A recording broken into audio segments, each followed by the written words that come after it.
Alright, hi there people. Wow, it's been like a month since I did a VHS Crazy review, and this is after I already said I was going to take a month-long hiatus from the series, so I don't even know. I mean, I guess I don't know.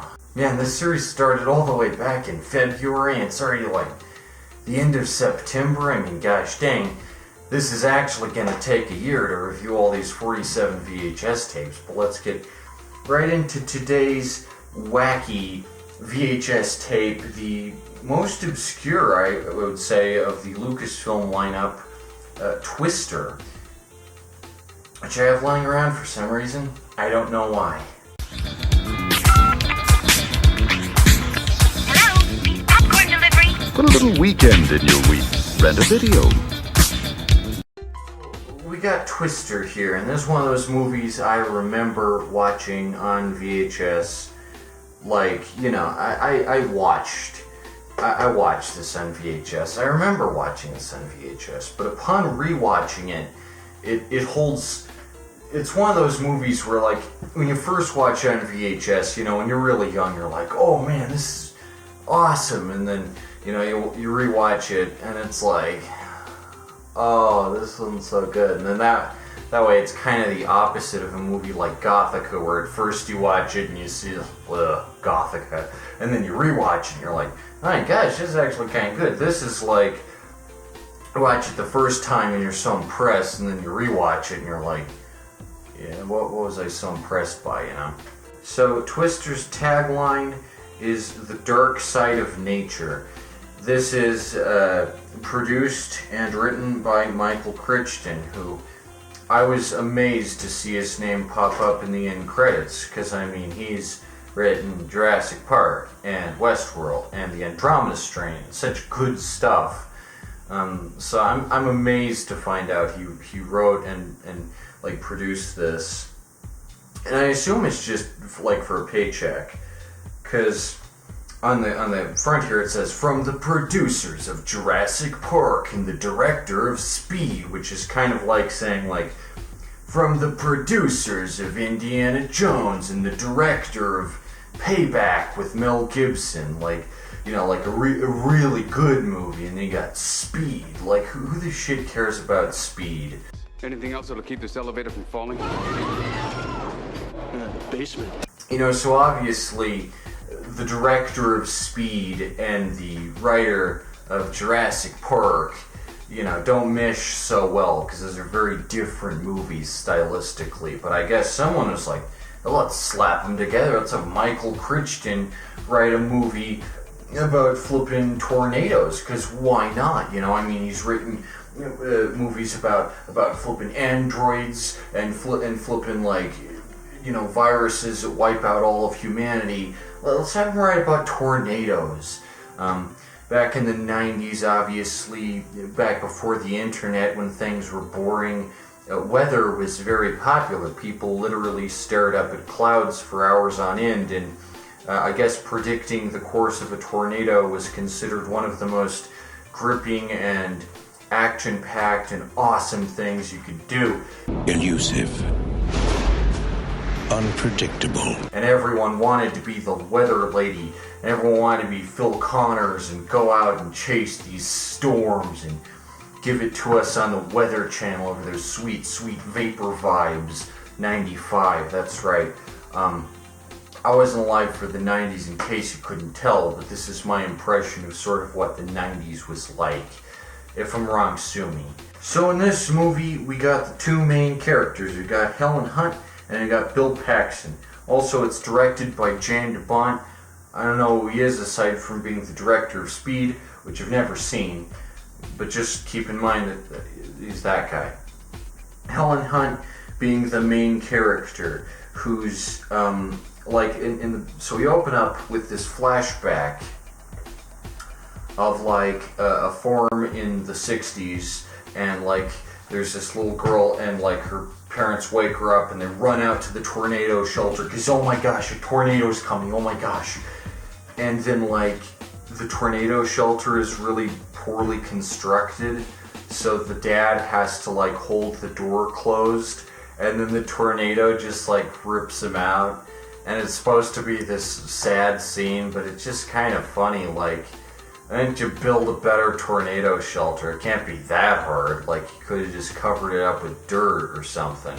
So then we flash forward to the present day, and the main character, the other main character, Bill Paxton, has like this wife, or this fiancée, I guess. They're not married yet.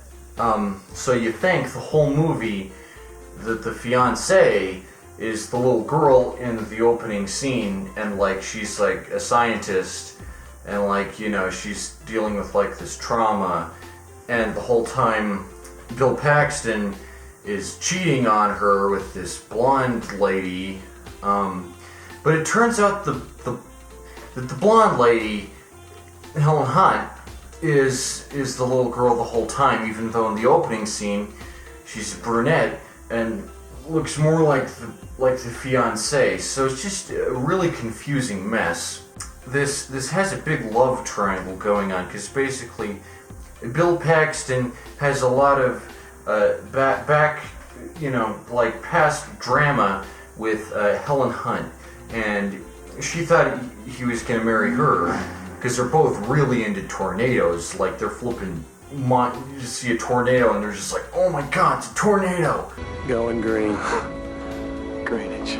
But the wife isn't, like, or the fiancée, she isn't into like tornadoes at all. She's not even really interested in tornadoes. But Bill Paxton is still engaged to her. He still got down on one knee and gave her a ring and said, will you marry me? And she agrees, and she comes along on this tornado hunt. And she doesn't even like tornadoes, but she goes along on this to humor her poor delusional spouse. And the whole time, she has to ride with like the comic relief sidekicks in their broken down clownmobile, while Bill Paxton and Helen Hunt are getting all lovey-dovey up in the front vehicle. And it's like, Bill Paxton is not a sympathetic character in this. He's a cheating piece of shit.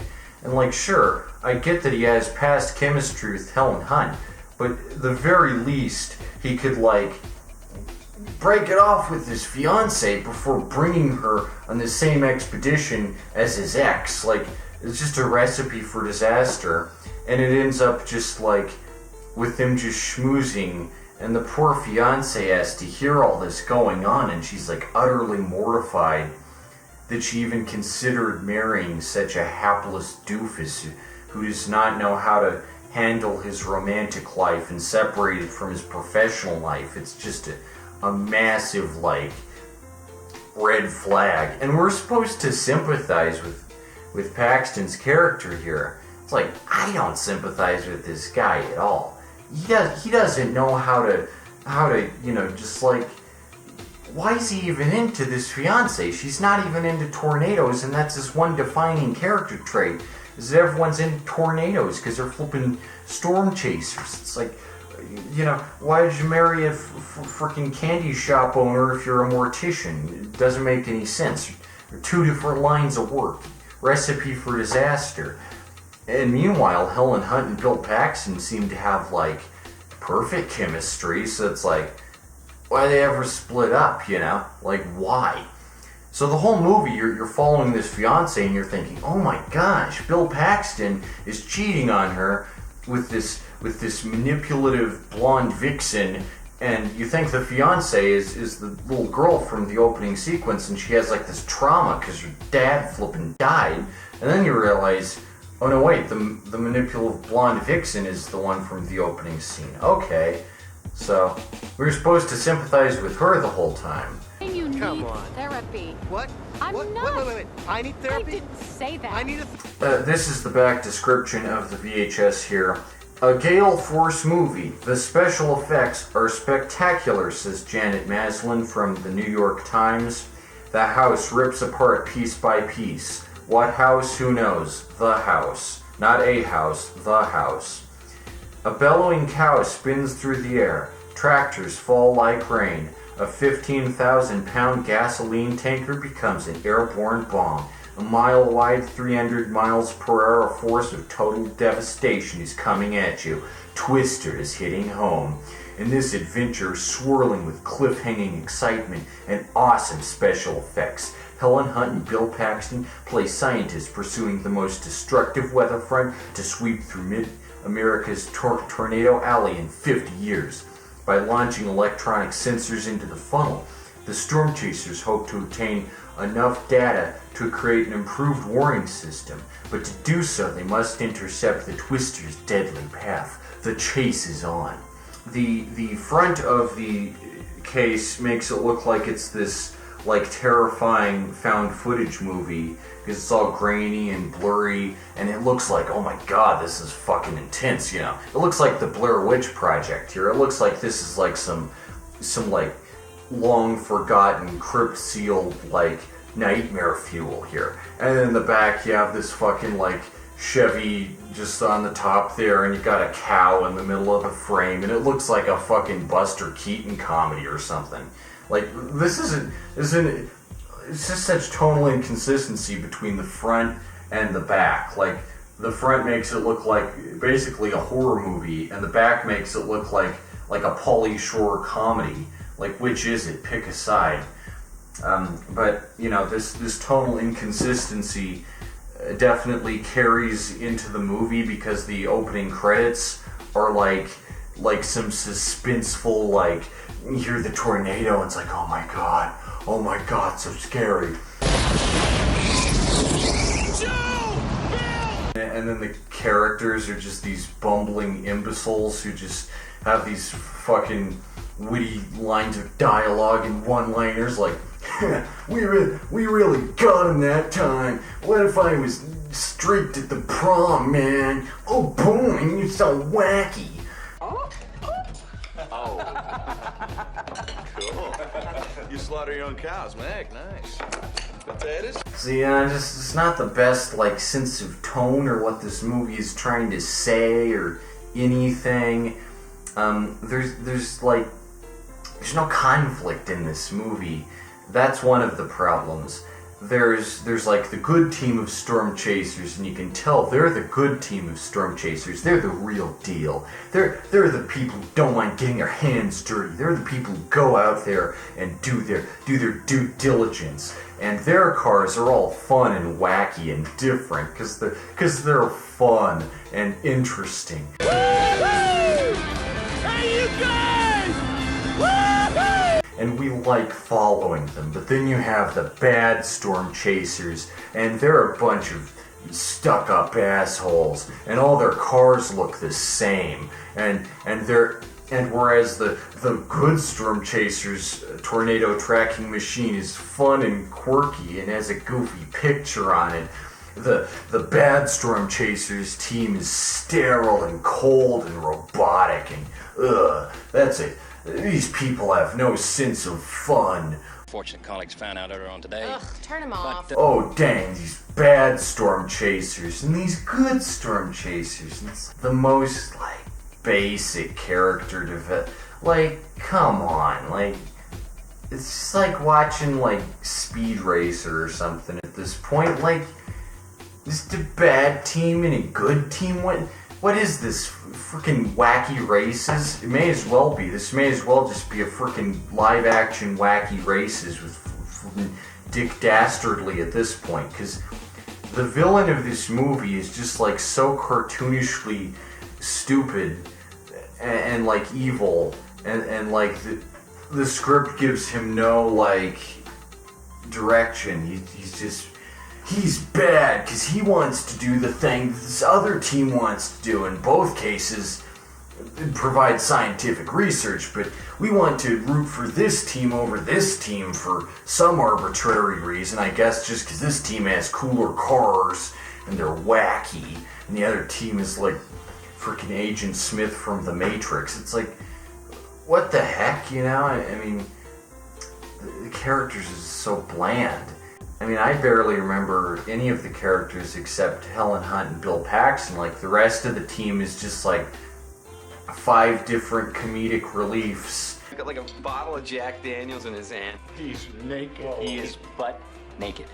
and like, and that's pretty much, and the fiance, and that's like it. So it's like, who are all these people and why the hell do I care? I don't live in the Midwest. There's never a tornado here in Denver. And like, the main conflict of this movie, right? It makes the tornado out to be like the villain, because it's destroyed the central protagonist's life. At one point, they go to her aunt's like farmhouse, and it gets destroyed by a tornado. So like, obviously, you know, Helen Hunt's character is traumatized by tornadoes.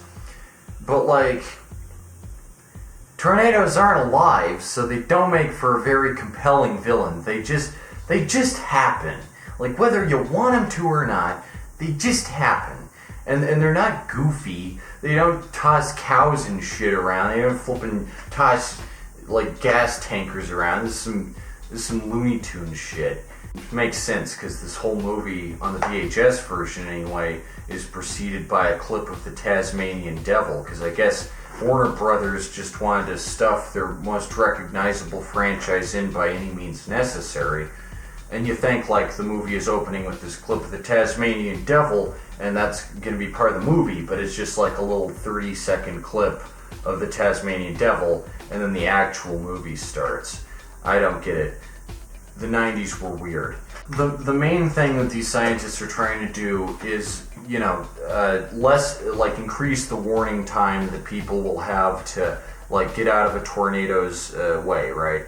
And at the beginning of the movie, someone says like, don't they already have a warning system set up for tornadoes? And it's like, yeah, they do, like, obviously. But then Bill Paxton's like, well, we can increase the warning time from 3 minutes to 15 minutes. So if before you only had 3 minutes to get out to your freaking tornado shelter or drive away, you now have 15 minutes to do it, and your house is still fucking rubble, and everything you know is still gone, and your entire town has been obliterated, but at least now you have 15 minutes instead of 3, and it's like, how is this a solution to the problem? Tornadoes still happen. So by the end of the movie, when they succeed in launching their tornado machine into the air and being able to track the tornadoes and get all this data, it's not like they can stop tornadoes, because nobody can freaking stop tornadoes. And you know, like, they just happen. So like, the whole movie, we follow these characters around as they essentially just engage in like a giant dick measuring contest with the bad storm chasers, and we're like, man, I sure hope the good storm chasers win. But it's like, for what? 15 minutes instead of 3? What are the stakes here? Like, you're not ending tornadoes, you're just giving Helen Hunt's eccentric aunt like a couple more minutes to get out of the house before it becomes frickin' firewood. Like, what are these stakes? How does this affect anything? It's a minor footnote in meteorological history. So just not an exciting movie. Like, sure, it's exciting in that there's tornadoes, but it's not exciting in that you can't root for the characters because they're not doing anything that important. So one of the things about this movie is that, like I said, it's really tonally inconsistent, and it doesn't know whether it wants to be scary or funny or what, you know, because much like a tornado, I mean, it's a neutral event. It's not anything. It's just a big, you know, massive wind and turbulence.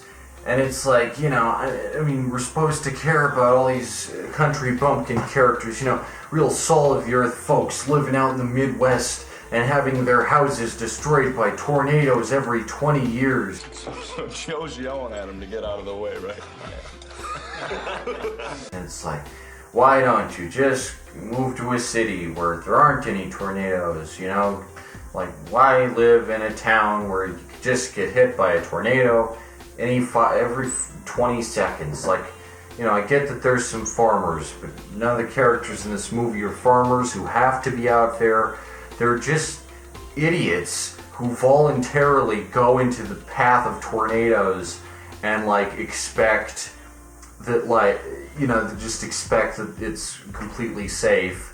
And this is why the fiance leaves, not just because Bill Paxton is fooling around with Helen Hunt, but also because she's like, she thinks Bill Paxton is essentially a suicidal maniac, which basically he is. He drives directly into oncoming tornadoes, so like, you can't get much more stupid than that, right?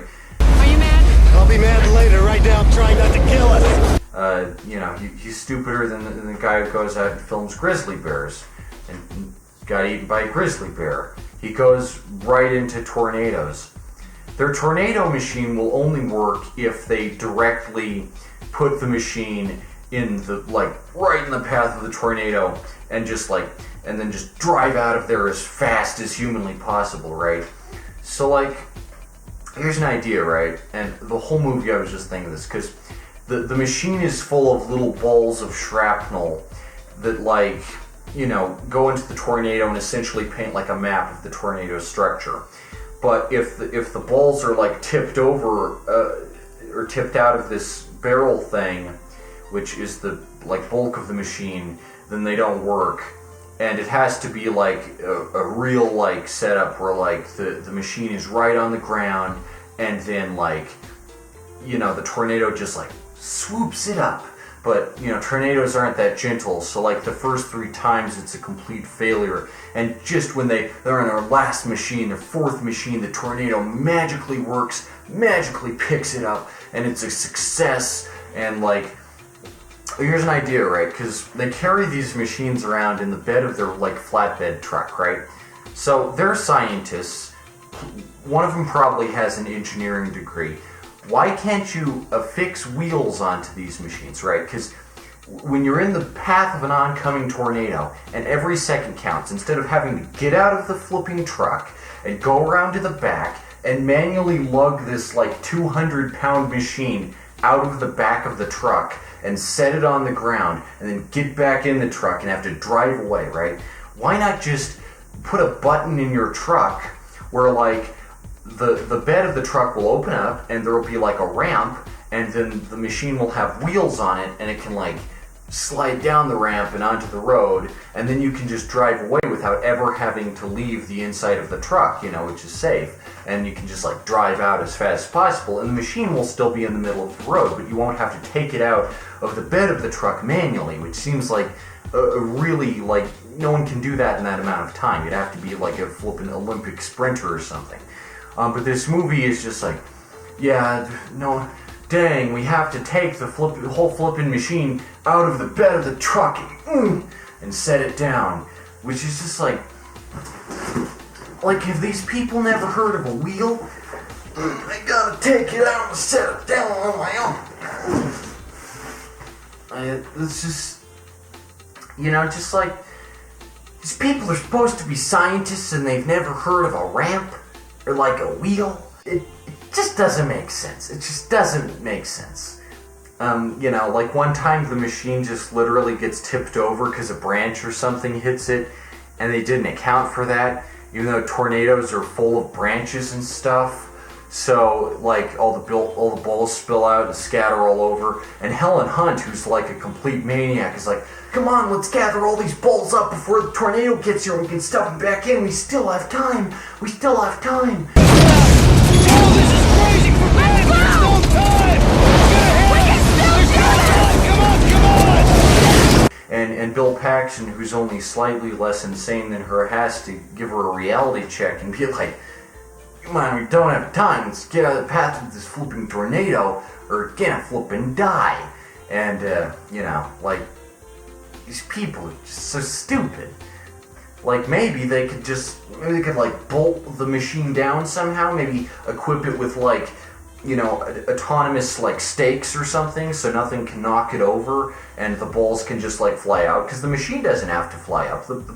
All that matters is the balls get sucked up. So like, couldn't you just have like stakes that like instantly clamp down into the road or something? Like, wouldn't that be a practical innovation that you could add to solve your problems? But no, because we're the quirky tornado hunting crew, and we do things by the seat of our pants, man. We do things by cold hard innovation. We don't equip anyone with safety measures or any of that weak shit. We flippin' just drive into tornadoes and just take shit out of the back of our freaking pickup truck. Because we're the country tornado hunting squad. We don't do any of that city slicker shit like the bad tornado hunting team. It's like, Summer where the wind comes sweeping down the plain. how pandering can you get? Just making all your characters these down-home good old boys with their whiskey and rye and their chicken and biscuits and their biscuits and gravy, and it's like, hasn't one of these characters heard of a ramp or a wheel or something that would work scientifically? Like, they're supposed to be scientists, right? But they don't even know how to do their job. And in the end, the bad tornado hunting group, or at least like the two main guys of the bad tornado hunting group, they flippin' die in a tornado because they deserved it, man. They suck. We hate these characters for some reason. It doesn't seem that bad. Like, and a reason is given that, like, the bad storm chasing crew stole the idea of the good storm chasing crew. You know, maybe that's why scientists shouldn't just compete against each other in petty battles, and maybe research would be better if they worked together instead of competing all the time like a bunch of whiny toddlers. But I guess we live in a capitalist system, and the only way that scientific progress will ever get done is if we flippin' go communist and we have stuff like Yuri Gagarin and, state-sponsored research. But NASA hasn't been operative since the 60s, so I mean, who are we kidding? NASA isn't gonna put any tornado trackers out there. We've got to put our faith in the country bumpkin squad, for gosh sakes. New storm, you want to grab your ankles and stick your butt in the air. He's right. If you're gonna get hit, it's the safest orifice. Yeah, I like getting hit by lightning once, see what it's like. Anyway, there are a lot of special effects in this movie, as the case makes quite clear. Like a whole bunch. Like there's like some water spouts at one point. There's like there's obviously different types of tornadoes. Probably the weirdest part of this whole movie is when they're at a drive-through movie theater, which somehow is still standing. I mean, given how this movie paints tornadoes, I don't even know how a single building in the Midwest exists. Like, you'd think they'd all just get mowed down, because, like, this movie makes tornadoes out to be, like, so common. And there's an excuse given, it's the worst siege of tornadoes in years. But it's like, I don't even want to go to anywhere in the Midwest after watching this, because it just seems like any building can get demolished at any time. Weirdest part, they're at a drive-in movie theater and they're just watching The Shining, and no joke, there's just a clip of Danny riding around in his tricycle, and then he sees the twins, and I have no idea what this is supposed to mean. Are the twins the tornado? What does The Shining have to do with Twister? I think Warner Bros. Was just like, well, we also own The Shining, so we can put The Shining in here, because everyone likes The Shining, am I right? And like, yeah, everyone likes The Shining, but this is a movie about tornadoes, and The Shining is about a ghost hotel. Like, how do these two things connect? I'm not getting the metaphor here. I'm not getting the like visual comparison this movie is trying to draw between Danny seeing the twins and like storm chasing. What is the movie trying to make me scared? Is the movie just trying to make me like it by virtue of having a movie in it that I like? Or is it just so you can show off your CGI skills and have Jack Nicholson like cut through the cut through the Dorothy axe at the exact same moment the tornado rips the movie screen up, so it looks like he's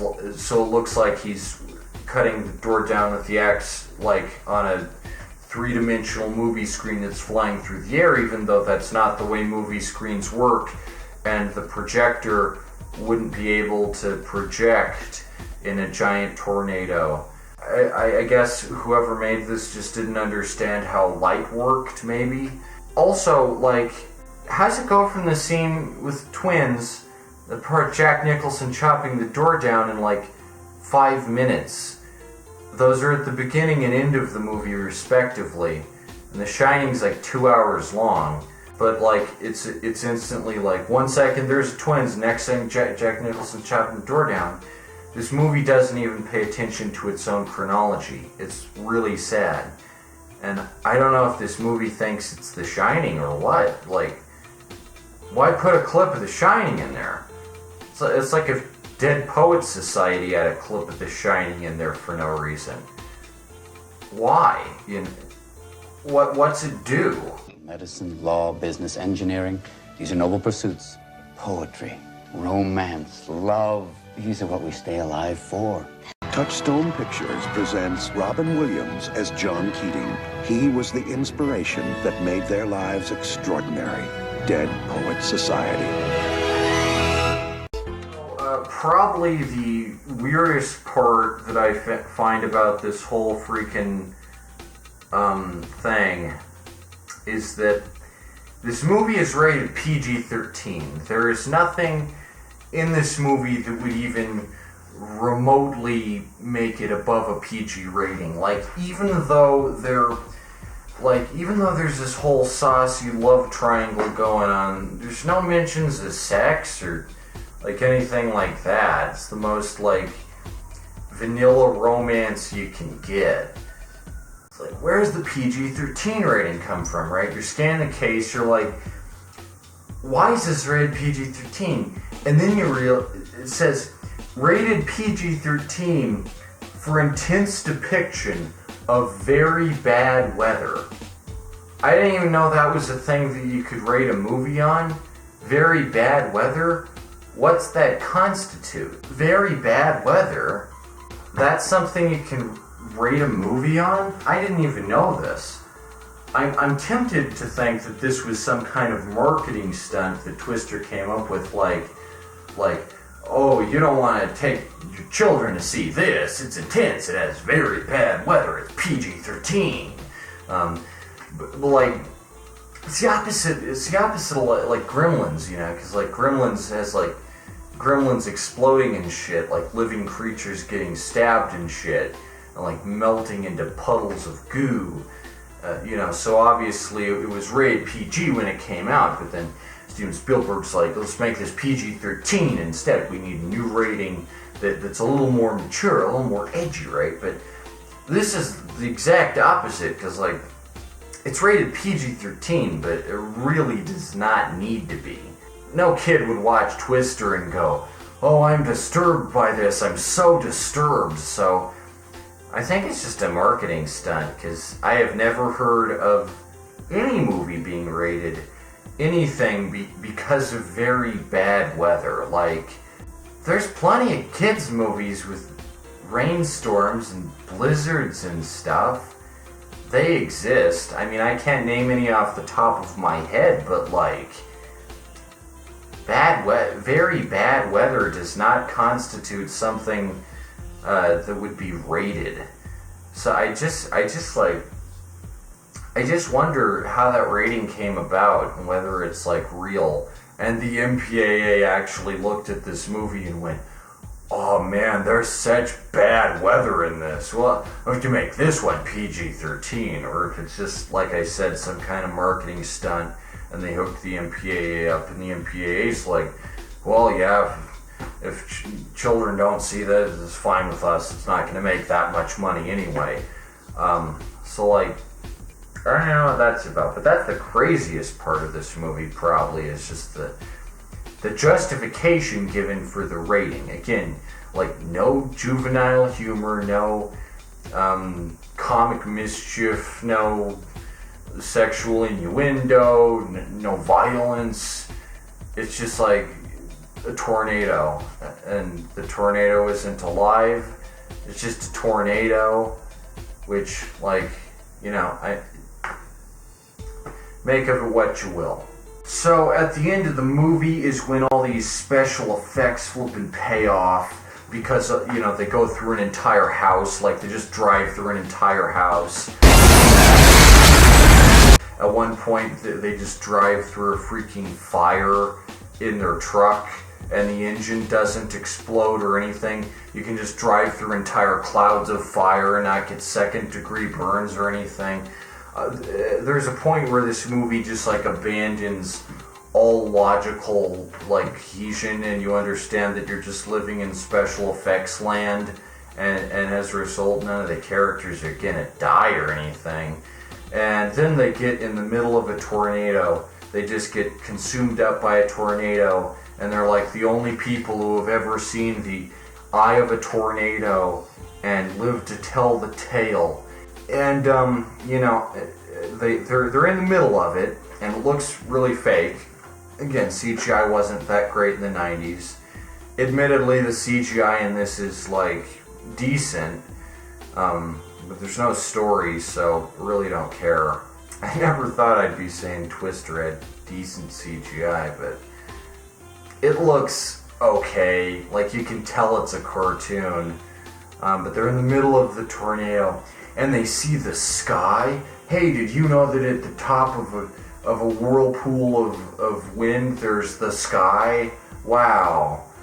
This is like, yeah, I could have guessed that. I could have guessed that if I'm in the middle of the tornado, yeah, I'd see the sky. Okay, well, I get it. It's not even that interesting. Yeah, what do you think you see? Like, you think you're gonna see like Walter Mondale or something? You see the sky. So then they all come out, and Helen Hunt and Bill Paxton are totally safe, even though they've just been in the middle of a flipping tornado. They're fine. They're just a little muddy, and they come out and they're like, "We got it. We did it. We're the best. We're the ones, man. We owned it. And now our research will raise the warning time from 3 minutes to 15 minutes." You know, they just have a big group hug, and then they have a bunch of drinks, and, you know, then the movie ends, and I mean, what a ride. Just what a ride of a movie. And you gotta wonder, like, how would Amblin Entertainment make this absurd thing? Like, freaking Amblin and Michael Crichton wrote. I have to think he just did for a paycheck, so they can say, hey, it's from the producer and writer of Jurassic Park. And You asked me. Look, You asked me. no, that is bullshit. that would sell it, because of course it would. Jurassic Park was like the biggest earning movie up until Titanic, and so they thought, we'll make Twister and it'll be just like Jurassic Park, but no dinosaurs, just tornadoes. And nobody cared, and you know, today this movie is just an odd little footnote in Lucasfilm's lineup, or Amblin's lineup. Whatever, I thought this was Lucasfilm. I guess it's Amblin. It does have THX digitally mastered sound and picture quality, so if you're concerned with that, then yeah, this thing does look absolutely flippin' gorgeous. I mean, these tornadoes look great, but they're very flashy, and they're obviously CGI cartoons. And I mean, if this movie was more like the cover here, this like grainy photo of a tornado, you know, because obviously it's very dark when a tornado approaches. It's like really shadowy and stuff, because I mean, it's just like the worst storm that can possibly happen. You know, if this was actually like videos of actual tornadoes with none of the witty dialogue or fun little romantic hijinks that the main characters, if this was just like 15 amateur videos of tornadoes taken on 1996 cell phone cameras, stitched together, it'd probably be a more compelling movie. It could just call it an anthology, Twister, here's 15 random videos of tornadoes. They're all freaking scary because they're all recorded by people who are actually in danger of like dying, you know, because I mean tornadoes can actually kill you, believe it or not. But in this movie, they're just a fun little scientific coinky dink. They're just a fun little thing to be studied. They're harmless. They're like pets, you know. They're adorable. So this is the movie that I guess tried to do for tornadoes what Jurassic Park tried to do for dinosaurs, like endear children to tornadoes. Like, tornadoes are so cool, man. You should buy some tornado merch and check it out, man. Tornado time. But obviously, unless you live in the Midwest, tornadoes are completely irrelevant. So like, you know, who cares? They're just tornadoes. They're not dinosaurs. Like, come on.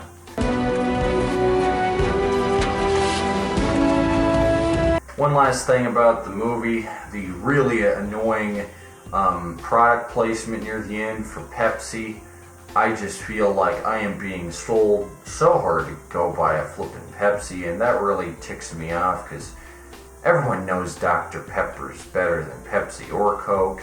Like this small town, like they realize that the best way to get these balls launched in the air is to slice up Pepsi cans and like attach them to the balls in the machine, and like apparently they ask everyone in this small town who's like, which has just been entirely decimated by a tornado, they ask them like, hey, can you guys help us with our science project, please? Can you gather up all the aluminum cans you got? Because we figured out how to raise the warning time from 3 minutes to 15 minutes. So next time, maybe some of your relatives can come out alive, unless they're in a wheelchair or something, in which case they won't have, they can't get out in 15 minutes. But can you please spare us your aluminum cans? And somehow all the aluminum cans in this town are Pepsi. Like, none are like even of, like, I get that, you know, if they got a contract with Pepsi, you know, obviously there's not going to be like any Coke cans or anything, but couldn't they at least have put like some other Pepsi sodas in there to give the illusion at least that this is a real like thing that's happening? Nobody just drinks Pepsi. Like, come on, someone's gonna have a sparkling water, someone's gonna have a Canada Dry. Like, is this entire town just full of Pepsi freaks or what? So they just outfit all their frickin' balls with Pepsi shrapnel, because as everyone knows, it's very safe to just send all this soda can shrapnel just hurling through this tornado, to get dumped off in some field or somewhere where someone will like cut their shoe open on it. Great idea. Bunch of litter for everyone to clean up. You know, what could be safer than chopping up a bunch of aluminum cans and just sending them into a tornado? That'd be perfectly safe. I mean, not to mention Helen Hunt and Bill Paxton end up in the exact same tornado they launch all this Pepsi shrapnel into at the end, and they're fine. They don't get cut up by their own little Pepsi things or anything, you know. I mean, they're only in the middle of a tornado with like 300 mile per hour winds, but it's not like all your flesh would peel off and you wouldn't be able to breathe, you know. They can breathe fine in the middle of this flippin' tornado. No harm to their respiratory systems whatsoever. So yeah, the Pepsi shit, just like the Shining shit, is the most obvious example of pandering I've ever seen.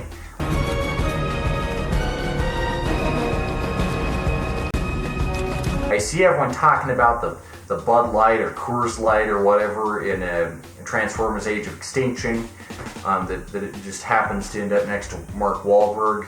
Well, this is just like that. It makes no sense. There's no reason for them to attach Pepsi shit to their tornado project.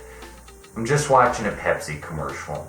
Choice of a new generation, people. Makes me nostalgic for the first time I watched Home Alone on VHS and the first time I heard the slogan, choice of a new generation. But, I mean, really, neither Coke nor Pepsi is. You know what You know, it's the authentic choice of a new generation. Boylan's. I think everyone ought to be more into Boylan's, or like Jones, or one of those obscure brands with the actual glass bottles and the decent recipes with real cane sugar, you know? That's the kind of soda everyone should drink. Just Boylan's. It's the best brand. So dang good. Next phase, next stage, next craze, next wave. Anyway, that's my review of Twister, The Dark Side of Nature. Because I guess earthquakes and wildfires and all the other natural disasters, they ain't got nothing on these tornadoes, even though hurricanes are like hundreds of times worse than tornadoes. Sure, whatever you say. Such a weird random movie. What do I rate this movie? After careful consideration, I'm gonna give it a weird rating and give it 2.5 stars. Naked. Not naked. I was not naked. It's not a 2-star movie. It's not that bad. Like, you can watch Twister, and if you like tornadoes or you like big flashy action sequences, then this is your bag. But I wouldn't feel right giving this a 3 stars, because that kind of signifies like being mediocre, and I don't think this movie is mediocre or like competent. I feel like it's like right below mediocre, if that makes sense. 2.5 stars. It's not a 2-star movie. It's not One Good Cop levels. This movie is clearly made by people who try, I mean, Michael Crichton, I feel so bad for the guy. They just asked him to make a movie about tornadoes, and he was like, okay. I don't blame him. People gotta pay the bills somehow. I'm sure Michael Crichton doesn't make that much being a sci-fi writer. They never get the credit, but this is not sci-fi. This is not particularly interesting, because there's a point where after they drive through a house, that's the point where you stop believing that this is something that could actually happen, and you firmly enter the realm of wacky land. So yeah, 2.5 stars to this weird movie. I mean, Helen Hunt's charismatic as always. She's a good actress, I'll say that. Bill Paxton, not so much, because he plays this cheating bastard, but Helen Hunt, she's an okay actress. You don't really hate her character. Her character is just a really blank slate with just a tragic backstory about, my father got killed by the tornadoes, so now I'm going to take revenge on the tornadoes, which again doesn't make sense, because tornadoes aren't alive, and you can't get revenge on just a bunch of wind, because that's all it is. It's not alive, so it's not an interesting antagonist. None of the protagonists are that interesting.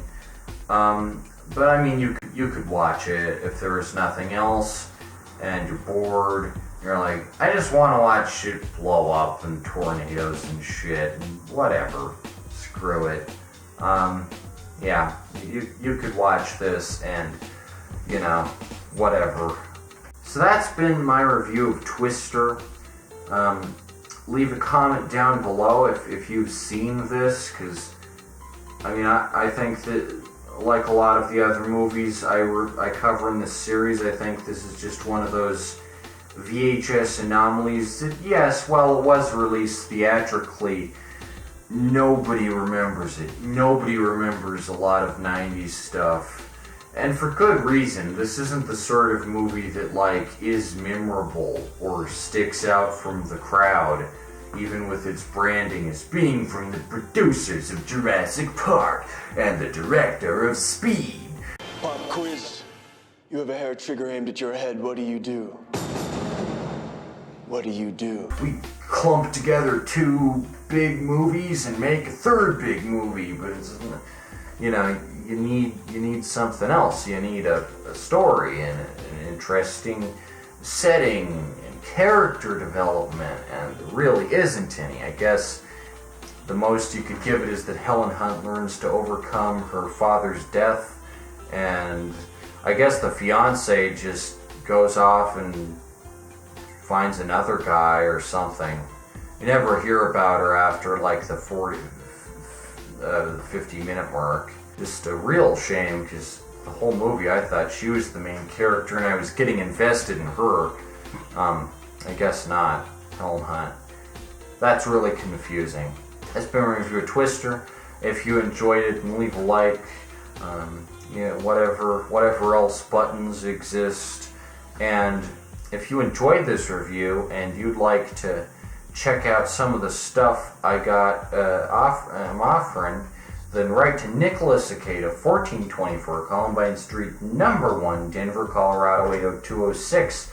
That's how I invest in props and whatnot for these reviews. The reason there's no props at the moment is because I haven't sold any comics in a long while, and the reason you don't see any ads on these videos is because I always save the ad for the end, and I don't take sponsorships from any third parties. I produce funds solely by selling my own products, and that is an inspiring tale of the American dream. Until next time, I've been Nicholas R. Cicada. This has been Twister. Sayonara, suckers. I was just wondering, why do you call Billy the Extreme? Because Billy is the extreme.